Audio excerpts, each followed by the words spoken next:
The first knot I want to show you is an overhand knot. That's it there. It's the one you'll tie your shoelaces with. Generally in rescue we don't use that knot at all. So identify it's like a circle. Rather the next knot is a figure of 8. The figure of 8 I'm just going to go around one more time and then back through itself. You'll notice it's shaped like a figure of 8, and you will tie a fair few of these in this style, as this is the base of the family of the figure of 8s. Okay, quite simple. The next one is a figure of 8 on a bite. You'll set your distance. Generally, I will measure from my fingertips to my elbow with that tail. A nice way of tying this is to place this part on your thumb side, hold it down on the bottom with your 2 fingers, take the rope up towards the top of your fingers and roll it around like this, cross it over itself, come back around the back side, and then I've just got to push this part up through where my fingers are. So I can open it up a little bit, push it through, and the only thing I've got to do to dress this knot is to take this back one and just flip it over the front, and I can pull the tail down tight. When we teach swiftwater, generally we want this loop here small enough that you can't fit your hand through. We don't want people getting their hands and arms caught in loops of rope. In vertical rescue, generally we're clipping 1 or 2 or maybe 3 carabiners into a loop. So that is way big enough for everything you're going to need to do for vertical rescue. The tail, about 4 or 5 fingers is about right. The next one I want to show you is an alpine butterfly. There's a few ways of tying this. The first way is by flipping it once, flipping it twice. So I'm left with that. Then I will put my fingers through these 2 holes there and pinch the fingers together. Grab that one underneath, bring it around and push it through where my fingers were. There you have an alpine butterfly. Another way of tying this one is wrapping it around your hand once, twice, 3 times. So I'm left with 3 strands of rope on top, and it's shaped like a car shock absorber. Okay, a spring. What we do here, we grab the first one and throw it over the back, grab the next one in line, throw it over the back, and this last one we sent over the back, we're going to just push it through the middle, and then we want to spread the legs. And there we have your alpine butterfly. Pretty cool. The next one is a round turn, 2 half hitches. So we've got an item here, whether it be a tree, a branch, post, steel post, anything really. We're going to go over once, over twice, and that is your round turn. And then the 2 half hitches, we're going to throw it over the top and back through itself once, over the top and back through itself again. That is your round turn, 2 half hitches.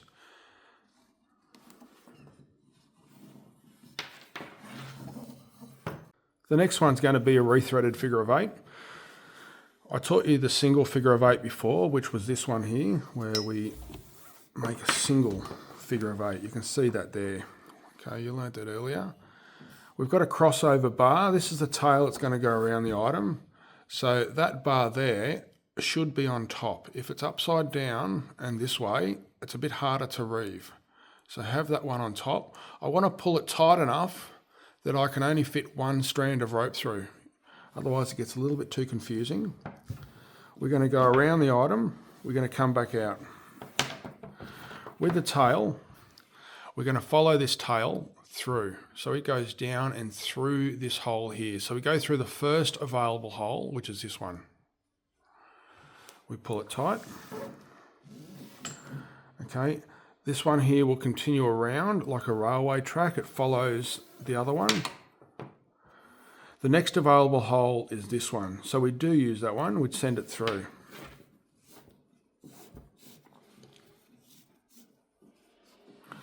And then we come around. Okay, this one here comes down and then through there.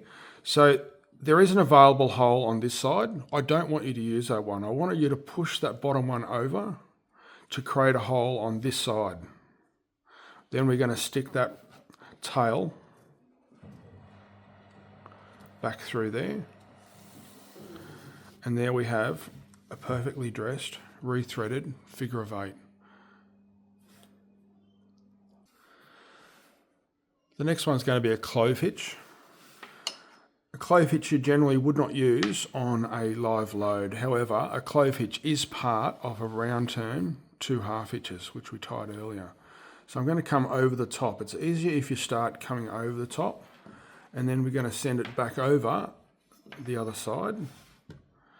And then we're going to come back around and then up through. Not that one, we want to come through the one in the middle. Can we see that? Around, over, and through. That is a clove hitch. It's also your 2 half hitches. So when you do your round turn, 2 half hitches, this is the knot we're tying back onto the rope. All right. If you go under the rope, under the item, it's okay. It's just a little bit upside down. You got to try and work it out upside down, and that's how we're going to do it. So the knot's sort of underneath there rather than it being on top. It's not an issue, but we want to be able to see what we're doing. This one is a double fisherman's knot. This is used to join 2 ropes together, and it's generally used when we tie prusik loops. So what we do, I've changed the colours of ropes here just to make it a bit easier to see. We just cross them over, so we've got about that long. I'd say it's about 40 centimetres. Then I want to grab the middle. Okay, the first thing we want to do is any one, it doesn't matter which one you start with, but I'm going to start with the top one on here. I'm going to throw it over. Okay, I'm going to cross over itself once. See how I'm working my way back up the rope? And then when I've got those 2 there, I'm just going to push this end through there and pull it. I can tell it's done correctly because we've got that little crossover bar there. If you've tied it right and you end up with a knot looking like that, it's almost there. It's just you've got to dress it a bit. So what we've got to do is roll this one over to make it look like that. Because I sent this one away from me at the start, this next one, I want to come towards me. So I'm coming towards me. I'm going to roll over itself once, twice, and then through these 2.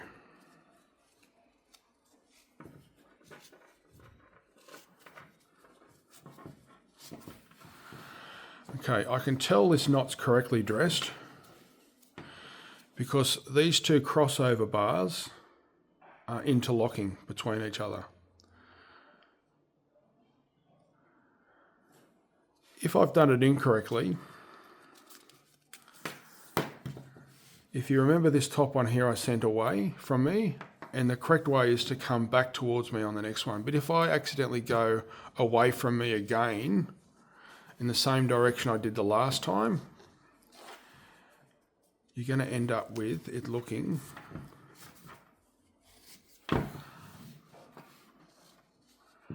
upside down. So I've got one crossover bar there, and as I turn it, the other crossover bar is there on opposite sides.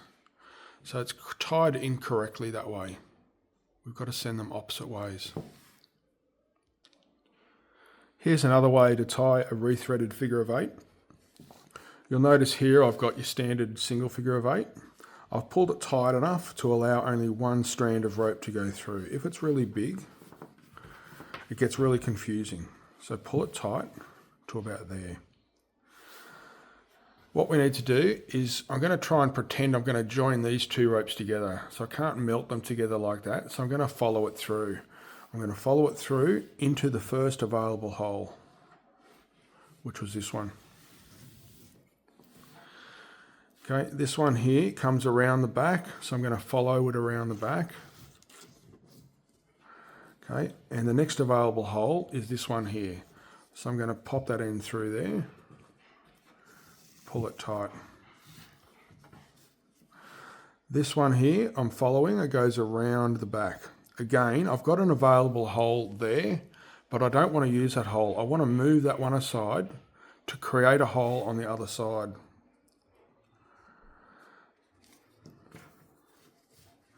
And then we pull it together, and that allows us to tie a perfectly dressed, rethreaded figure of 8.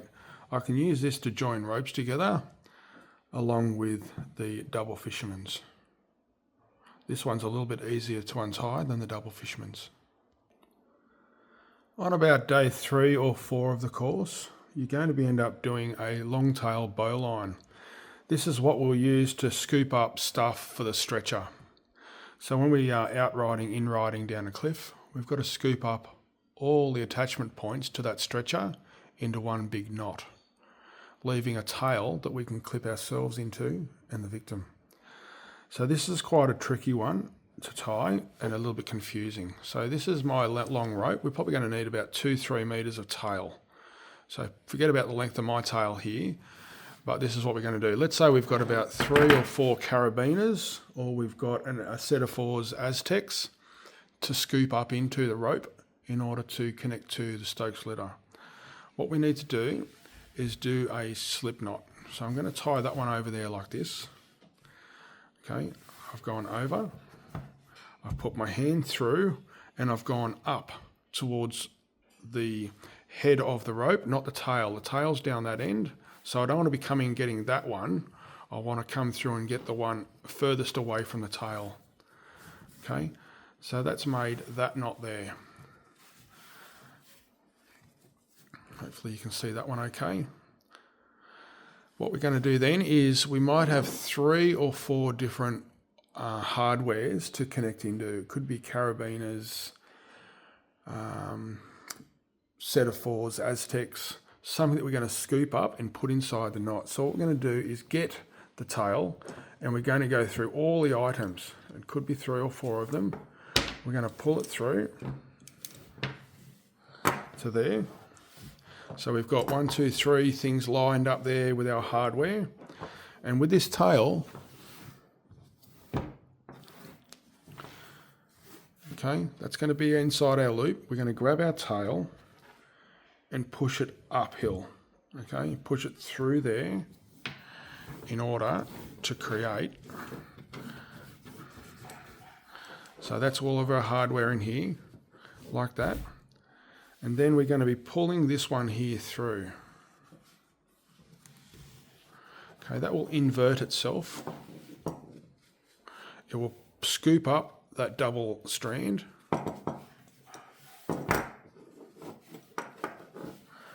And then create your long tail bowline. You'll notice here this is different to most of your normal bowlines in that the tail comes out on the outside of the loop. Normally that tail in a bowline will come onto the inside of the loop. But for this type of rope system on our rescue system, we need the tail to be coming out on the outside, and that allows this knot here, this loop, to be as small as we can. If I can get that smaller, I will. So I'm just going to close it up a bit more. And then that way this loop is very small, and that's what we want. Okay, a long loop sucks, so don't have that. I'm going to untie it and just show you another way.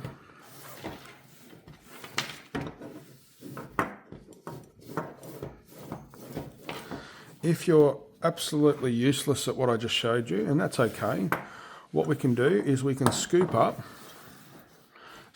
our hardware, bend the rope like this, and tie your bowline how you would normally. See what I'm doing here? Up through the hole, around the tree, and back down the hole.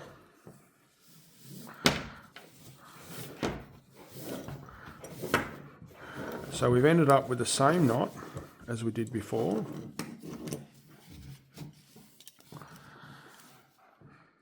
With our long tail bowline. That's your preferred method, but again, see what I've done there? I've sent that onto the inside of the loop, which is not a big safety issue.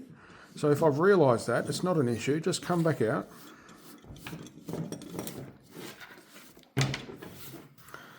Send it around the other side.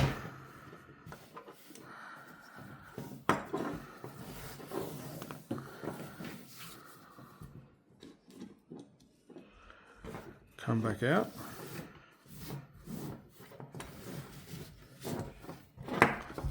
And there we have it. Notice how now this is on the outside. That's what we want. If for some reason you can't work that out at all, that's okay. The old school method still works fine. What we do for the old school method is we treat ropes separately. So I'm going to have one tail, which would be 2 or 3 meters long. And then I'm going to tie my alpine butterfly in here.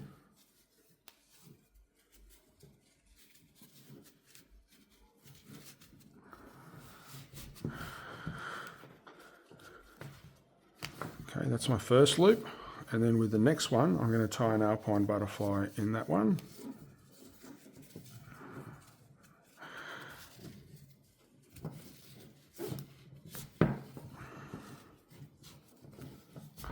And then I would clip into those two with all of our hardware.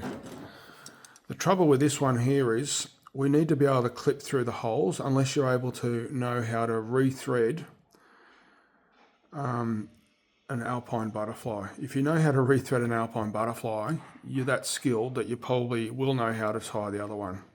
So this is here where we've got to clip into our systems using hardware because we don't have stuff to feed back through it. So here you're going to have some mullions in there where you're going to clip into some stuff. So we lose height, so we don't want that. But this is your worst case scenario if you forget it all. This one's a prusik knot. So here we have a prusik loop. This is sewn. So in here we've got a bunch of stitches that are sewing these together, and it's rock solid. Normally you can tie prusiks using double fishermans to create the same knot. All right. We've got an 11mm static line here. Okay, HTP, it's static. So if it's 11mm, we've got to come 1/3 less the diameter, should be the diameter of this. So if we've got an 11mm, we should have 7 or 8mm on here, preferably 8mm. And how we tie it, we start off with this end up here, the sewn end. It could be also your knot if you've tied your double fisherman. So I'm going to put it on the top here, and I'm going to roll it once, twice, 3 times. We prefer the 3 wraps, which we just tied there. And from here, we're just going to roll it in. It's a bit hard for me to tie when this other rope's slack. While that orange rope's slack, it's awkward. So I'm just working it down.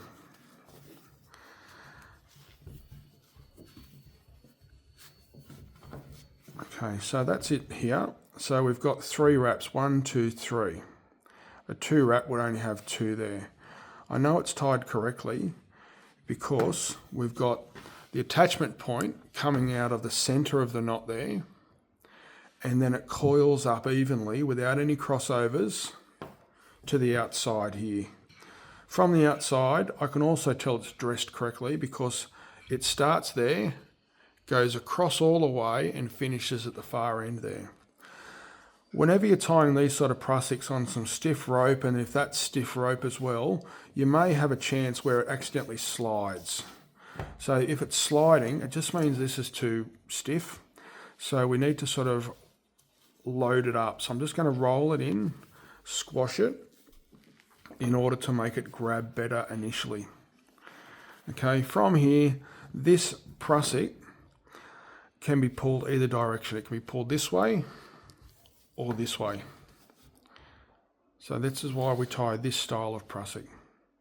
If we need to adjust it and it's too tight, all I've got to do is slide that one over a little bit, loosen it, and then slide it with your fingers.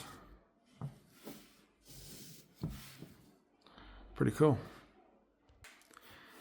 Anytime we're performing a rescue, whether it be an abseil or a rescue where the rescuer heads down, when you throw the ropes off the edge of the cliff, we need to tie what's called a safety knot, okay, a stopper knot.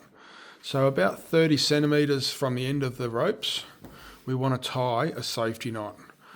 And I would generally put in a single figure of 8, just like that. If you don't have that and you're abseiling down, at some point when you get to the bottom of the rope can feed through the device and you fall to your death. This way, if you've got a knot in the end, you're just going to get jammed up on that knot and you'll realise how stupid you are for being so close to the end of the rope. So always have that. If you don't have that in the end of the ropes on our courses, it's a big fail. So please do that. Let me introduce you to some webbing, also known as tape. This is 25mm webbing and it's really strong. This is what we're generally going to be using for our anchors. I've got 2 different colours here to help you out. The only knot we ever tie in webbing is going to be a tape knot. Okay, it's also known as a water knot. It's also known as an overhand knot. So the basics of this one here is we're going to tie an overhand like that. All right, and that is the basis of all of your knots in webbing. It's a simple overhand knot. You'll notice how it's flat. You'll notice how it's thin. It's flowing nicely. If for some reason you've got twists in it and you're trying to tie knots with twists in it, it's really hard. So we need to make sure it's nice and flush, nice and flat, and not too loose. If we've got a really loose knot, anytime you're dealing with ropes or knots, if your knots are loose, they're hard to tie. Make it easier for yourself. Squash it down so it's at the thickness of the webbing. That's probably perfect for me just there. So if I wanted to join 2 ropes together, let's say I wanted to join yellow and blue together. I don't want to come in from this side to join them together. See how my tail's there? I want to join tail to tail, like that. You'll also notice that this knot here, we've got 2 options. We can either feed the rope in, the webbing in this side, which would end up into a cave with no exit, or if we flip it over, we've got a clear exit on the other side. So that's the place we want to aim for, having it like that. Then I'm going to follow this through. So it's going to come in here as if we're going to join them together, follow it through, and then we're going to come in through there like that. Okay, I'm going to roll it over so I can see it. You'll notice here the yellow one comes down, so I'm just going to lay that over the top of the yellow. Okay, it comes around here, so I'm going to lay, I probably need a bit more webbing here, so I'm going to pull it out a little bit more. There we go. It comes over, I'm going to follow it. It goes through the hole.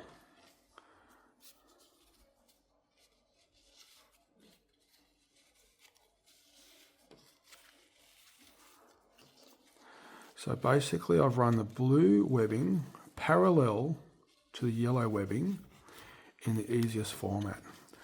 Ideally, the best tails you're going to have is about 4 or 5 fingers wide. So that's quite long. I'd probably come down a little bit more. If you've got really long tails, they're really awkward to manage and you're losing rope and webbing. So there it is there. That's a tape knot. And I would tie that to make a full circle out of my webbing.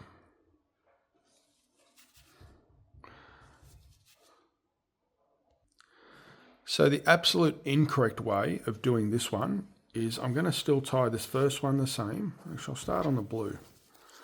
This blue one's a bit stiff. So there we go. I've tied my first one. It's nice and flush, it's parallel, and it's sitting nicely. The incorrect way to do this is to come in from this side. Okay, so I'm going to come in from this side.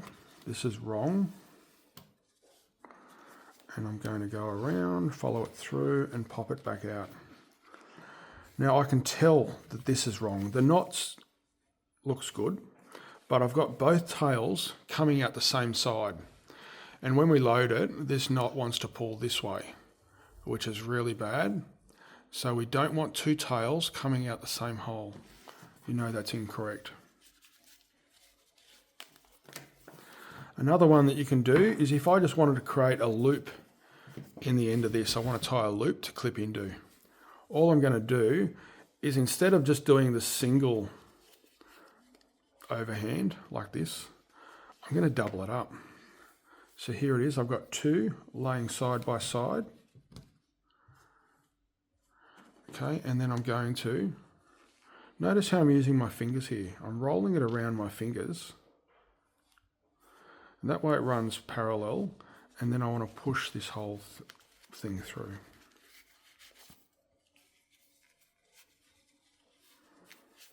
So that is good. I can use that to clip into, and that's a tape knot. This one's the bunny ears figure of 8. It's so close to the figure of 8 on a bite, but there's just one little twist to it. So what we're going to do is make this a bit longer now because we do need a bit of tail because we've got two bunny ears coming out. All right, I'm going to tie again this part to my thumb, holding it with my bottom fingers, coming up around the fingers, and I'm going to start tying the standard figure of 8 on a bite. See that? Now, normally I'd push this end through there and finish it. But instead of doing that, I'm going to get this part, double it up, and push that one through.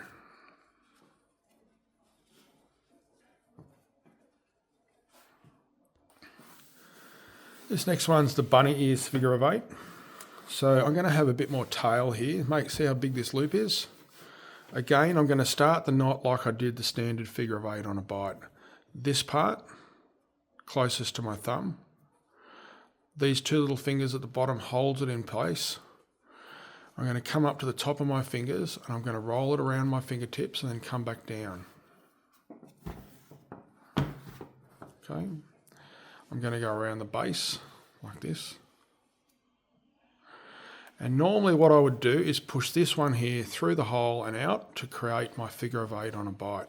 But instead of using this end, I'm going to get this part and I'm going to push it through as a double.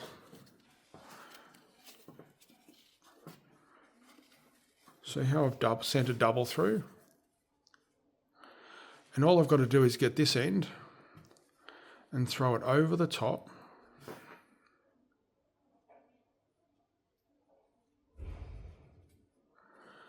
And pull it out. This allows me to have two ears. You can see the figure of 8 family there. And I've got 2 ears. The good thing about this one here is if I want to make one loop smaller than the other, I'll just push that one through and pull on the other one. Pull through, pull on the other one. So that allows me to create a small loop and a big loop if I need it. If you needed to do this and we wanted to do an equalising one, I can clip a carabiner in there and I've got an equalising anchor. The Munter hitch, also known as an Italian friction hitch. This is what we would use in the rescue world to improvise a belaying device. When we don't have all the fancy machinery, we will use this one here. The best way for me to teach you this one is from the center of the rope somewhere, I'm just going to put a twist in the rope like that. If you think of a tortilla, a taco, let's pretend here is the meat in the taco. And these two parts here are the tortilla, and we're going to fold the tortilla up over the meat. Can you see what I've done there? Meat in the middle, tortilla here, grab the tortilla and fold the meat up like that.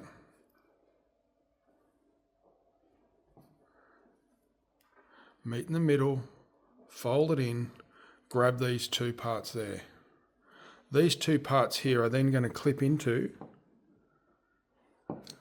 the carabiner. And there we have a Munter hitch. This Munter hitch is designed to flip over to change its direction. Okay, us creating bends in rope like this creates friction, which allows us to belay. All right, let's practice that once more. Straight bit of rope, I'm going to go the other way. It doesn't matter which way we fold it, as long as we recognise the meat in the middle and the tortilla there. We're going to grab our tortilla, fold the tortilla over the meat, and we're going to put a carabiner in where our fingers are, just there. And there you've tied a Munter hitch.